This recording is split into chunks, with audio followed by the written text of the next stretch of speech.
भारत की खूबसूरती सिर्फ पहाड़ों में ही नहीं है। चलिए आज बात करते हैं यहाँ की शानदार झीलों और झरनों की। हिमालय की शांत झीलों से लेकर दक्षिण के दमदार झरनों तक, आइए इन्हें थोड़ा और जानते हैं। तो झीलें होती हैं ठहरा हुआ पानी, और झरने वो तो नदी का गिरता हुआ रौद्र रूप हैं। लेकिन हर झील एक जैसी नहीं बनती। असल में हर एक के बनने की अपनी अलग ही कहानी है। ये जमीन की हलचल, ग्लेशियर के पिघलने या फिर हवा के एक्शन से भी बन सकती हैं। तो चलिए सफर शुरू करते हैं उत्तर से, यानी जम्मू और कश्मीर से।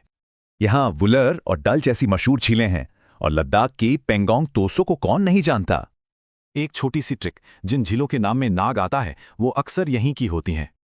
अब थोड़ा आगे बढ़ें तो हिमाचल में रेणुका, हरियाणा में सूरजकुंड और पंजाब में हरिके झील दिखती है। चलिए अब रुक करते हैं सेंट्रल और वेस्टर्न इंडिया की तरफ, जहाँ ऐतिहासिक झीलें हैं। राजस्थान में सांभर जैसी खारे पानी की झीलें भी हैं और पिछोला जैसी मीठे पानी की भी। एक और पहचान, सागर या समंदर नाम वाली झीलें ज्यादातर राजस्थान में ही मिलेंगी। मध्य प्रदेश में भोजताल है, तो वहीं महाराष्ट्र की लोनार झील तो एक उल्कापिंड से बनी है। अब चलते हैं दक्षिण भारत, जहां का पठारी इलाका और शक्तिशाली नदियां शानदार झरने बनाती हैं। ये है कुंचिकल फॉल्स, वराही नदी पर यह भारत का सबसे ऊंचा झरना है।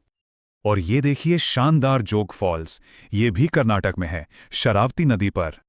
चलिए अब पूर्वी भारत के अजूबे देखते हैं। यहाँ का इकोसिस्टम बहुत ही अनोखा है।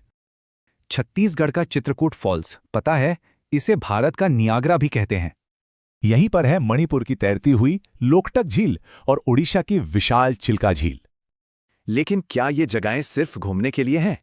नहीं, इनका महत्व इससे कहीं ज्यादा है। कई जगहों को रामसर साइट का दर्जा मिला है, मतलब ये अंतर्राष्ट्रीय स्तर पर महत्वपूर्ण है। भारत में अब कुल 96 रामसर साइट्स हैं।